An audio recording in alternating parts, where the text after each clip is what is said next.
क्या आप जानते हैं दुनिया का सबसे बड़ा रेगिस्तान गर्म रेतीला मैदान नहीं बल्कि एक जमा हुआ महाद्वीप है? हाँ, यह सच है। अंटार्कटिका, जो हमारे ग्रह के सबसे दक्षिणी बिंदु पर स्थित है, यह खिताब अपने नाम रखता है। यह अत्यधिक ठंड, विशाल ग्लेशियरों और तेज हवाओं वाला स्थान है। बहुत से लोगों को यह जानकर आश्चर्य होता है कि अंटार्कटिका को एक रेगिस्तान के रूप में वर्गीकृत किया गया है। आखिरकार, क्या यह बर्फ से ढका नहीं है? खैर, रेगिस्तान की पहचान रेत की अनुपस्थिति या बर्फ की उपस्थिति से नहीं, बल्कि वर्षा की कमी से होती है। रेगिस्तान में साल भर बहुत कम वर्षा होती है। अंटार्कटिका बर्फ से ढके होने के बावजूद सालाना 200 मिलीमीटर से भी कम वर्षा प्राप्त करता है। यह इसे सहारा रेगिस्तान से भी ज्यादा सूखा बनाता है। यहाँ की हवा भी बहुत शुष्क होती है, जिसमें नमी बहुत कम होती है।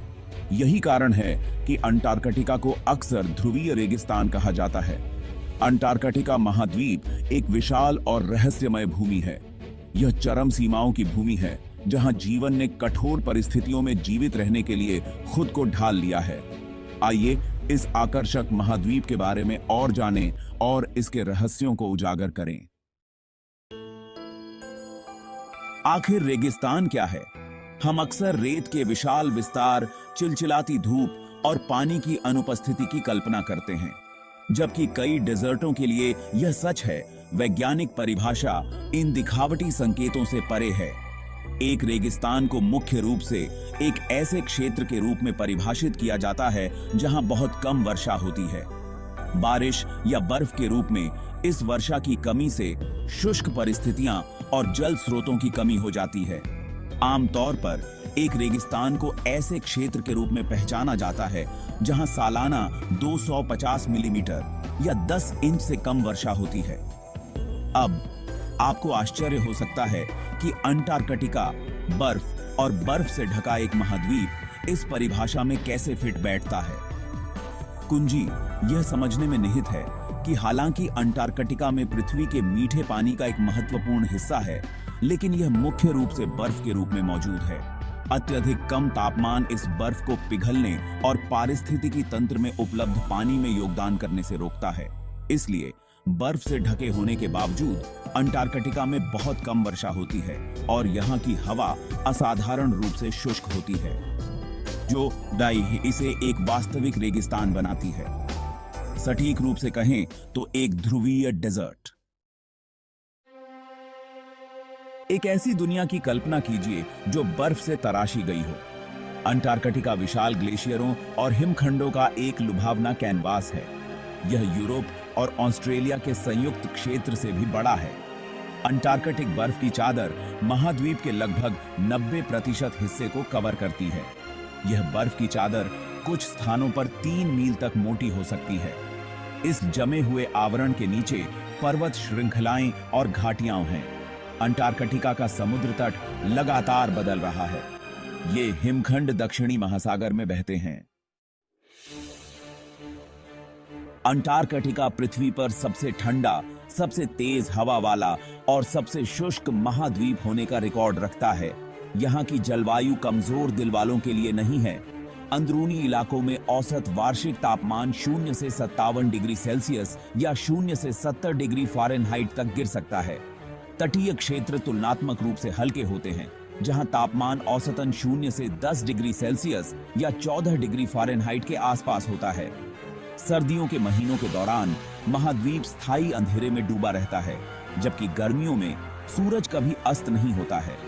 गर्मियों में यह लगातार दिन का उजाला भले ही आकर्षक लगे, लेकिन यह चुनौतीपूर्ण परिस्थितियों में योगदान देता है। अंटार्कटिका में हवा एक और दुर्जय शक्ति है। कैटाबेटिक हवाएं, जो बर्फ की चादर के ढलानों से घनी ठंडी हवा के प्रवाह से बनती हैं, 320 किलोमीटर प्रति घंटे या 200 मील प्रति घंटे से अधिक की गति तक पहुंच सकती हैं। ये तेज हवाएं ठंडे तापमान के साथ मिलकर एक अविश्वसनीय रूप से कठोर वातावरण बनाती हैं। इन विषम परिस्थितियों के बावजूद अंटार्कटिका में जीवन बना हुआ है, जो प्रतिकूल परिस्थितियों में प्रकृति के लचीलेपन और अनुकूलन क्षमता को दर्शाता है। विषम परिस्थितियों के बावजूद जीवन अंटार्कटिका के बर्फीले इलाकों में पनपने का रास्ता खोज ही लेता है। यह महाद्वीप जीवों की एक आश्चर्यजनक सरणी का घर है, जो ठंड, हवा और धूप की कमी से बचने के लिए अनुकूलित हैं। पेंगुइन, सील, व्हेल और समुद्री पक्षी इस समृद्ध समुद्री पारिस्थितिकी तंत्र पर निर्भर हैं। पेंगुइन अंटार्कटिका के प्रतिष्ठित प्रतीक, उड़ान रहित पक्षी हैं, जो पानी में जीवन के लिए अनुकूलित हैं। अंटार्कटिक क्षेत्र में सील की कई प्रजातियां निवास करती हैं। खंड 6, जमे हुए बंजर भूमि में वैज्ञानिक प्रयास। अंटार्कटिका अपनी दुर्गमता और चुनौतीपूर्ण परिस्थितियों के बावजूद वैज्ञानिक अनुसंधान का केंद्र है। जलवायु परिवर्तन, भूविज्ञान, खगोल विज्ञान और समुद्री जीव विज्ञान में अनुसंधान। अंटार्कटिका में अनुसंधान के प्रमुख क्षेत्रों में से एक जलवायु परिवर्तन है। बर्फ की चादर में पृथ्वी की पिछली जलवायु का रिकॉर्ड है। भूवैज्ञानिक अंटार्कटिका की चट्टानों का अध्ययन करते हैं। खगोलविद साफ आसमान और प्रकाश प्रदूषण की कमी के कारण अंटार्कटिका की ओर आकर्षित होते हैं। खंड 7, ओजोन छिद्र और जलवायु परिवर्तन। अंटार्कटिका ने वैश्विक पर्यावरणीय मुद्दों के बारे में जागरूकता बढ़ाई है। 1980 के दशक में ओजोन छिद्र की खोज ने दुनिया को चौंका दिया। ओजोन परत सूर्य की हानिकारक पराबैंगनी विकिरण को अवशोषित करती है। ओजोन छिद्र CFC के कारण हुआ। मॉन्ट्रियल प्रोटोकॉल ने ओजोन क्षयकारी पदार्थों को समाप्त किया। अंटार्कटिका जलवायु परिवर्तन की अग्रिम पंक्ति में है। महाद्वीप तेज दर से गर्म हो रहा है। खंड 8, अंटार्कटिका एक वैश्विक धरोहर। किसी भी अन्य महाद्वीप के विपरीत अंटार्कटिका एक अद्वितीय अंतरराष्ट्रीय संधि प्रणाली द्वारा शासित है। अंटार्कटिक संधि 1959 में 12 देशों द्वारा हस्ताक्षरित अंटार्कटिका को शांति और विज्ञान के लिए समर्पित महाद्वीप के रूप में नामित करती है। संधि सैन्य गतिविधि, खनिज खनन और परमाणु विस्फोटों को प्रतिबंधित करती है। संधि प्रणाली अंतरराष्ट्रीय सहयोग को बढ़ावा देने और अंटार्कटिक पर्यावरण की रक्षा करने में सफल रही है। वर्षों से अधिक देश संधि में शामिल हुए हैं और आज 50 से अधिक देश अंटार्कटिक संधि के पक्षकार हैं। अंटार्कटिक संधि यह सुनिश्चित करती है कि अंटार्कटिका में वैज्ञानिक अनुसंधान सभी मानव जाति के लाभ के लिए आयोजित किया जाए। यह वैज्ञानिक अनुसंधान में अंतरराष्ट्रीय सहयोग को बढ़ावा देता है और वैज्ञानिक डेटा के आदान प्रदान को प्रोत्साहित करता है। संधि अंटार्कटिका के अद्वितीय वनस्पतियों और जीवों के संरक्षण के लिए पर्यावरण संरक्षण उपाय भी स्थापित करती है। अंटार्कटिका अंतरराष्ट्रीय सहयोग और पर्यावरण प्रबंधन के लिए एक मॉडल के रूप में कार्य करता है। यह प्रदर्शित करता है कि राष्ट्र मानवता की भलाई के लिए एक साझा संसाधन की रक्षा के लिए मिलकर काम कर सकते हैं। खंड 9, अंटार्कटिका के बारे में मजेदार तथ्य। अंटार्कटिका पृथ्वी पर सबसे ठंडा, सबसे तेज हवा वाला और सबसे शुष्क महाद्वीप है। यह दुनिया के लगभग 70% मीठे पानी का घर है, जो बर्फ में बंद है। अंटार्कटिका में कोई स्थायी मानव निवासी नहीं है, केवल वैज्ञानिक और सहायक कर्मचारी हैं। दक्षिणी ध्रुव पर प्रतिवर्ष केवल एक सूर्योदय और एक सूर्यास्त होता है। अंटार्कटिका अत्यधिक सुंदरता और वैज्ञानिक आश्चर्य की भूमि हमें आकर्षित और प्रेरित करती रहती है। दोस्तों, क्या आपने कभी सोचा है कि दुनिया का सबसे छोटा रेगिस्तान कहां है? नहीं ना? चलिए आज आपको एक ऐसी जगह ले चलते हैं जहां रेत के टीले बर्फ से ढके पहाड़ों से टकराते हैं। यह जगह है कनाडा में, जहां एक छोटा सा रेगिस्तान अपने अंदर कई राज समेटे हुए है। Carcross desert. कनाडा के जंगलों में रेत का समंदर। जी हां, आपने सही सुना। ठंडे देश कनाडा में भी एक रेगिस्तान है। यह यूकॉन टेरिटरी में स्थित है, जहां बर्फ से ढके पहाड़ और घने जंगल हैं। कारक्रॉस डेजर्ट सिर्फ 2.6 वर्ग किलोमीटर में फैला हुआ है, यानी आपके मोहल्ले के पार्क जितना। यहाँ की रेत बारीक और सफेद है, जो दूर से देखने पर बर्फ जैसी लगती है। इस रेगिस्तान की रेत इतनी बारीक और सफेद है कि दूर से देखने पर यह बर्फ की तरह चमकती है। यह दृश्य किसी चमत्कार से कम नहीं लगता। कारक्रॉस डेजर्ट का निर्माण ग्लेशियरों के पिघलने से हुआ था, जो यहाँ की रेत को एक अनोखा रूप देता है। इस रेगिस्तान का इतिहास भी उतना ही दिलचस्प है। यह क्षेत्र पहले एक बड़ी झील का हिस्सा था, जो समय के साथ सूख गई और पीछे छोड़ गई यह रेत। आज यह रेगिस्तान पर्यटकों के लिए एक आकर्षण का केंद्र बन गया है। लोग यहां आकर इस अनोखे रेगिस्तान की सुंदरता का आनंद लेते हैं और तस्वीरें खींचते हैं। कारक्रॉस डेजर्ट में आप कई गतिविधियों का आनंद ले सकते हैं, जैसे सैंड बोर्डिंग, हाइकिंग और इस अद्भुत प्राकृतिक संरचना की खोज।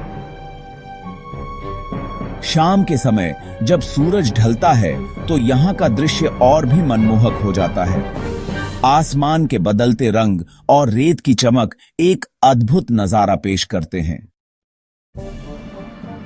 इस रेगिस्तान में कुछ खास प्रकार के पौधे और जीव भी पाए जाते हैं, जो यहाँ की कठोर परिस्थितियों में भी जीवित रहते हैं। कारक्रॉस डेजर्ट के चारों ओर फैले घने जंगल और ऊंचे पहाड़ इस स्थान की सुंदरता को और भी बढ़ा देते हैं। यहाँ के स्थानीय गाइड पर्यटकों को इस रेगिस्तान के बारे में रोचक जानकारियां देते हैं और इसके इतिहास और भूगोल के बारे में बताते हैं। रात के समय जब आसमान में तारे चमकते हैं तो कारक्रॉस डेजर्ट का दृश्य और भी जादुई हो जाता है। यह स्थान वास्तव में एक अद्वितीय प्राकृतिक चमत्कार है। कनाडा के जंगलों में स्थित यह रेत का समंदर एक अनोखी और अद्भुत जगह है, जो हर किसी को अपनी ओर आकर्षित करती है। अगर आपको कभी मौका मिले तो इस अद्भुत स्थान की यात्रा जरूर करें। रेत के टीलों का इतिहास। करीब 10,000 साल पहले आखिरी हिमयुग के बाद कारक्रॉस डेजर्ट बना था। उस समय विशाल झीलें सूख गईं और उनके पीछे रेत और मिट्टी का ढेर छूट गया।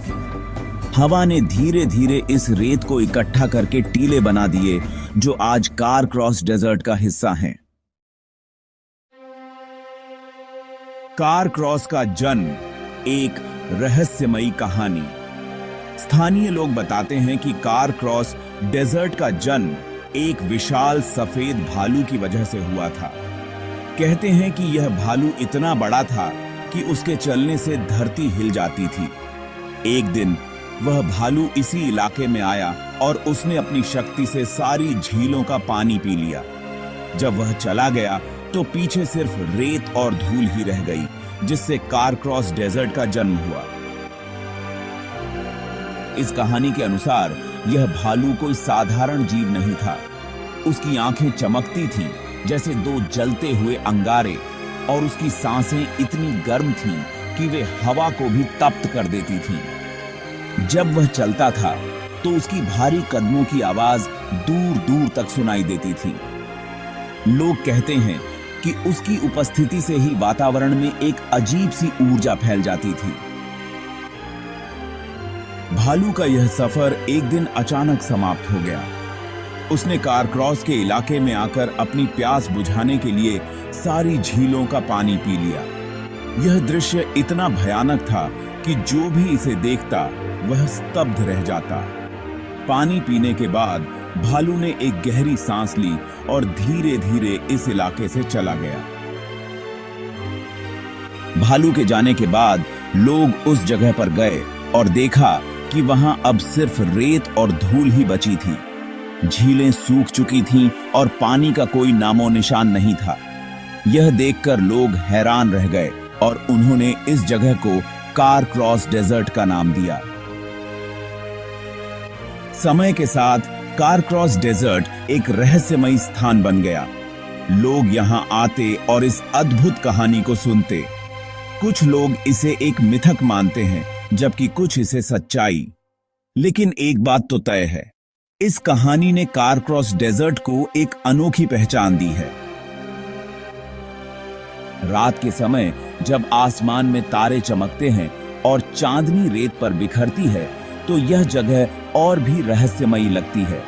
लोग कहते हैं कि अगर आप ध्यान से सुने तो आपको भालू के कदमों की आवाज सुनाई दे सकती है।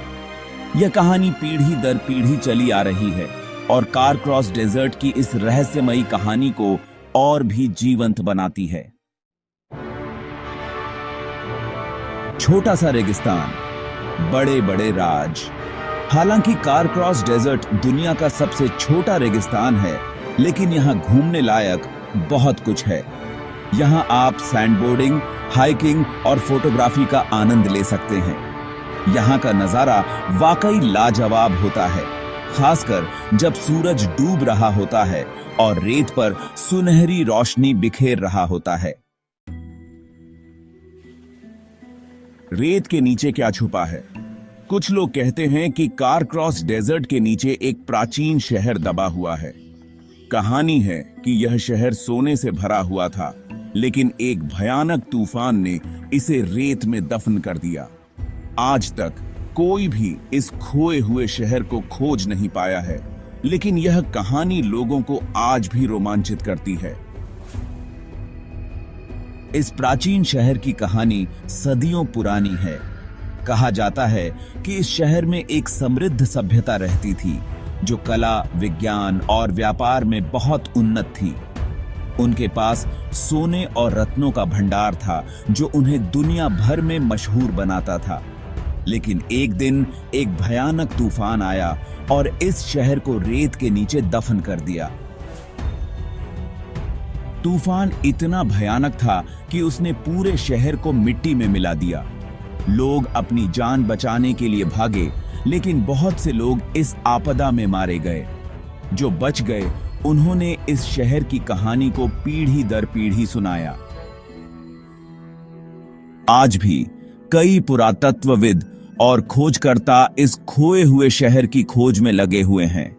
वे आधुनिक तकनीक और उपकरणों का उपयोग करके इस रहस्य को सुलझाने की कोशिश कर रहे हैं। सैटेलाइट इमेज और ग्राउंड पेनिट्रेटिंग रडार जैसी तकनीकों का उपयोग करके वे इस शहर के अवशेषों को खोजने की कोशिश कर रहे हैं। इस कहानी ने न केवल खोजकर्ताओं को प्रेरित किया है, बल्कि आम लोगों की भी कल्पना को जगाया है। लोग आज भी इस कहानी को सुनते और सुनाते हैं, और यह कहानी पीढ़ी दर पीढ़ी जीवित रहती है। रेत के नीचे छुपे इस रहस्य ने न जाने कितने लोगों को रोमांचित किया है। यह कहानी हमें यह सोचने पर मजबूर करती है कि हमारे इतिहास में कितने ऐसे रहस्य छुपे हो सकते हैं जिन्हें अभी तक खोजा नहीं गया है। शायद एक दिन कोई इस खोए हुए शहर को खोज निकालेगा और हमें हमारे अतीत की एक नई झलक दिखाएगा। कारक्रॉस डेजर्ट में आपको कई तरह के पौधे और जानवर देखने को मिलेंगे। यहाँ कई दुर्लभ प्रजातियां भी पाई जाती हैं, जो इस रेगिस्तान को और भी खास बनाती हैं। यहाँ आकर आप प्रकृति की अनोखी कलाकारी को करीब से देख सकते हैं। अगर आप कुछ अलग और अनोखा देखना चाहते हैं, तो कारक्रॉस डेजर्ट आपके लिए एक बेहतरीन जगह है। यहाँ आकर आप प्रकृति के अजूबों को निहार सकते हैं और इस छोटे से रेगिस्तान के रहस्यों को जानने की कोशिश कर सकते हैं। तो देर किस बात की? अपना बैग पैक कीजिए और निकल पड़िए कारक्रॉस डेजर्ट की सैर पर। यहाँ की यात्रा आपको जिंदगी भर याद रहेगी। और हाँ, अपने साथ एक अच्छा कैमरा जरूर ले जाना, क्योंकि यहाँ के नजारे कैद करने लायक हैं। सहारा, रेत का अथाह सागर, यह एक ऐसा स्थान है जो अपनी विशालता और रहस्यमयता के लिए जाना जाता है। सहारा रेगिस्तान, दुनिया का सबसे बड़ा गर्म रेगिस्तान, यह रेगिस्तान अपने विशाल रेतीले मैदानों और अत्यधिक गर्मी के लिए प्रसिद्ध है। यह विशाल रेतीला समुद्र उत्तरी अफ्रीका में फैला है। यह कई देशों में फैला हुआ है, जिनमें अल्जीरिया, चाड, मिस्र, लीबिया, माली, मॉरिटानिया, मोरक्को, नाइजर, सूडान और ट्यूनीशिया शामिल हैं। यह अथाह रेगिस्तान लगभग 90 लाख वर्ग किलोमीटर में फैला है। इसकी विशालता का अंदाजा इसी से लगाया जा सकता है कि यह पूरे अमेरिका जितना बड़ा है। मतलब यह आखा अमेरिका जितना बड़ा है। इसकी विशालता और विविधता इसे एक अद्वितीय स्थान बनाती है। सहारा का नाम अरबी भाषा के शब्द सहरा से पड़ा है, जिसका मतलब होता है रेगिस्तान। यह नाम इस स्थान की विशेषता को पूरी तरह से दर्शाता है। सहारा रेगिस्तान इतना बड़ा है कि आप सोच भी नहीं सकते।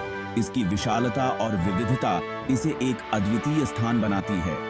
यहाँ रेत के टीले हैं, पहाड़ हैं और बड़े बड़े मैदान हैं। यह भू आकृतियां सहारा को और भी आकर्षक बनाती हैं। यहाँ दिन में 50 डिग्री सेल्सियस तक गर्मी पड़ती है। यह अत्यधिक गर्मी इसे दुनिया के सबसे गर्म स्थानों में से एक बनाती है। लेकिन रात में ठंड इतनी होती है कि पानी भी जम सकता है। दिन और रात के तापमान में यह अंतर सहारा की एक और विशेषता है। सहारा में जीना बहुत मुश्किल है। यहाँ की कठिन परिस्थितियां इसे एक चुनौतीपूर्ण स्थान बनाती हैं। यहाँ पानी की बहुत कमी है। पानी की कमी के कारण यहाँ जीवन यापन करना बहुत कठिन हो जाता है। लेकिन इतनी मुश्किलों के बाद भी यहाँ जीवन मौजूद है। यहाँ के वन्य जीवन ने इन कठिन परिस्थितियों में भी अपने अस्तित्व को बनाए रखा है। यह रेगिस्तान अपने अंदर कई राज छुपाए हुए है। इसके रहस्यमय दृश्य और अनदेखे स्थान इसे और भी रोमांचक बनाते हैं। सदियों से सहारा ने खोजकर्ताओं, वैज्ञानिकों और यात्रियों को अपनी ओर आकर्षित किया है। इसकी विशालता, विविधता और रहस्यमयता ने हमेशा से लोगों को अपनी ओर खींचा है। समय में खोई सभ्यताएं। सहारा रेगिस्तान का इतिहास बहुत पुराना है, उतना ही पुराना जितना इंसानों का इतिहास। सहारा रेगिस्तान का इतिहास बहुत पुराना है, उतना ही पुराना जितना इंसानों का इतिहास। यह रेगिस्तान पहले हरा भरा था और यहाँ कई प्राचीन लोग रहते थे। सहारा का यह हरा भरा रूप आज की सूखी और बंजर भूमि से बिल्कुल अलग था। यह रेगिस्तान पहले हरा भरा था और यहाँ कई प्राचीन लोग रहते थे। यहाँ की हरियाली और जीवन की विविधता अद्भुत थी। प्राचीन सहारा में जीवन की चहल पहल और समृद्धि का एक अलग ही दृश्य था।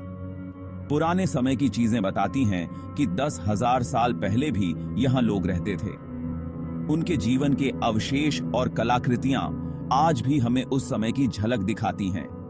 यहाँ मिलने वाले चित्र और चीजें हमें उस जमाने के बारे में बताती हैं। इन चित्रों में प्राचीन सभ्यता की कहानियां छिपी हैं, जो हमें उनके जीवन और संस्कृति के बारे में जानकारी देती हैं। लेकिन यह सभ्यताएं कैसे खत्म हुई, यह आज भी एक रहस्य है।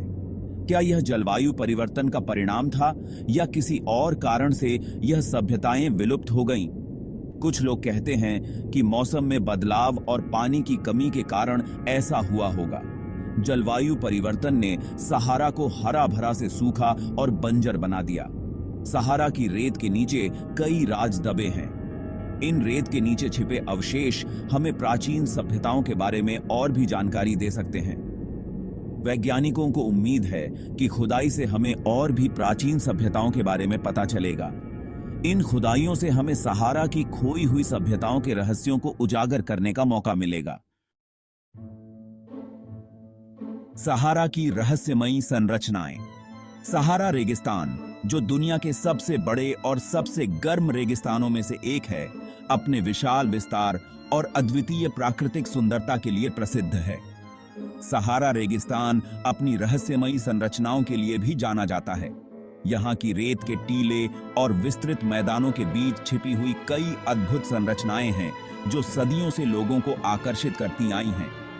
यहाँ ऐसी कई चीजें हैं जिन्हें देखकर लोग हैरान हो जाते हैं और सोचते हैं कि यह कैसे बनी होंगी। इन संरचनाओं की उत्पत्ति और निर्माण के पीछे की कहानियां आज भी एक रहस्य बनी हुई है। मिस्र में स्थित गीजा का महान पिरामिड सहारा की सबसे प्रसिद्ध संरचना है। यह पिरामिड जो प्राचीन मिस्र के फिरौन खुफू के लिए बनाया गया था, आज भी दुनिया के 7 अजूबों में से एक माना जाता है। यह बहुत बड़ा पिरामिड आज भी इंजीनियरिंग का एक अद्भुत नमूना है। इसकी संरचना और निर्माण तकनीकें आज भी वैज्ञानिकों और इतिहासकारों के लिए एक पहेली हैं। लीबिया के रेगिस्तान में स्थित रिचैट स्ट्रक्चर एक और रहस्यमय चीज है।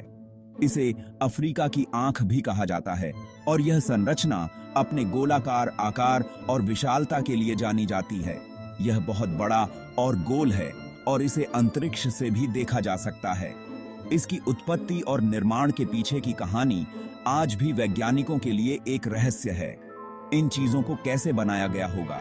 क्या यह प्राकृतिक प्रक्रियाओं का परिणाम है या प्राचीन सभ्यताओं की अद्भुत कारीगरी? यह जानने के लिए वैज्ञानिक आज भी रिसर्च कर रहे हैं। सहारा की इन रहस्यमयी संरचनाओं के बारे में और अधिक जानने के लिए वैज्ञानिक विभिन्न तकनीकों और उपकरणों का उपयोग कर रहे हैं ताकि इन रहस्यों से पर्दा उठ सके।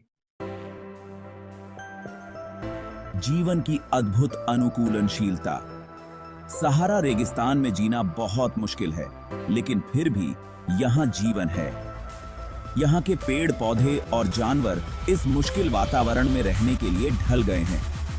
ऊंट सहारा का सबसे प्रसिद्ध जानवर है। यह रेगिस्तान का जहाज कहलाता है। ऊंट कई दिनों तक बिना पानी और खाने के रह सकता है।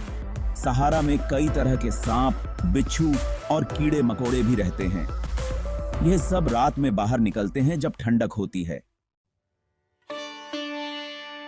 संस्कृति। रेत के आंचल में पनपी कला सहारा रेगिस्तान में सदियों से अलग अलग तरह के लोग रहते आए हैं। यहां रहने वाले लोगों ने इस कठोर मौसम के साथ रहना सीख लिया है। तुआरेग लोग सहारा के सबसे प्रसिद्ध खानाबदोश कबीले में से एक हैं। इन्हें नीले लोग के नाम से भी जाना जाता है।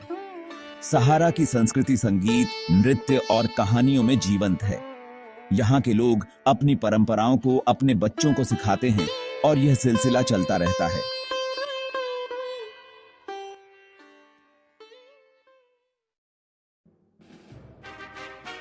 सहारा का इतिहास। समय की रेत में छिपी गाथाएं। सहारा रेगिस्तान का इतिहास बहुत ही रोचक और शानदार रहा है। यह जगह व्यापार के लिए बहुत महत्वपूर्ण थी और यहाँ कई बड़े बड़े राज्य बने और बिगड़े। प्राचीन मिस्र के लोग सहारा रेगिस्तान के पास ही रहते थे। नील नदी उनके लिए बहुत महत्वपूर्ण थी क्योंकि उन्हें पानी वहीं से मिलता था। रोमन साम्राज्य ने भी उत्तरी अफ्रीका के एक बड़े हिस्से पर राज किया था। इस्लाम के आने के बाद सहारा रेगिस्तान अरब दुनिया का हिस्सा बन गया। इस्लामी व्यापारियों और विद्वानों ने इस क्षेत्र को आगे बढ़ाने में बहुत मदद की। आश्चर्यजनक तथ्य। सहारा के अनजाने पहलू। सहारा रेगिस्तान के बारे में ऐसी कई बातें हैं जो बहुत कम लोग जानते हैं। सहारा रेगिस्तान में बर्फबारी भी होती है। हालांकि यह बहुत कम होता है, लेकिन ऊंचे पहाड़ों पर कभी कभी बर्फ भी गिरती है। सहारा रेगिस्तान में एक समय पर ज्वालामुखी भी थे। आज भी यहाँ कई ज्वालामुखी के निशान मौजूद हैं। सहारा रेगिस्तान में जमीन के नीचे पानी के बहुत बड़े बड़े भंडार हैं। इस पानी का इस्तेमाल खेती और पीने के लिए किया जा सकता है। सहारा का भविष्य, चुनौतियां और संभावनाएं। सहारा रेगिस्तान को आज कई चुनौतियों का सामना करना पड़ रहा है। जलवायु परिवर्तन, मरुस्थलीकरण और पानी की कमी बहुत बड़ी समस्याएं हैं, लेकिन सहारा में संभावनाओं की भी कमी नहीं है। सौर ऊर्जा और पवन ऊर्जा के क्षेत्र में यहां बहुत कुछ किया जा सकता है। सहारा के विकास के लिए हमें ऐसे तरीके ढूंढने होंगे जिससे प्रकृति को नुकसान न पहुंचे। हमें इस अनोखे पारिस्थितिकी तंत्र को बचाते हुए विकास करना होगा। अंत में रेत के धोरों का रहस्य। सहारा रेगिस्तान एक ऐसा रहस्य है जो आज भी अनसुलझा है। इसकी विशालता, इसकी सुंदरता और इसके रहस्य हमें हमेशा अपनी ओर खींचते रहेंगे। हमें उम्मीद है कि भविष्य में वैज्ञानिक और भी रिसर्च करेंगे और हमें सहारा के और भी रहस्यों के बारे में पता चलेगा। तब तक हम इस अद्भुत रेगिस्तान की सुंदरता और रहस्यों का आनंद लेते रहेंगे।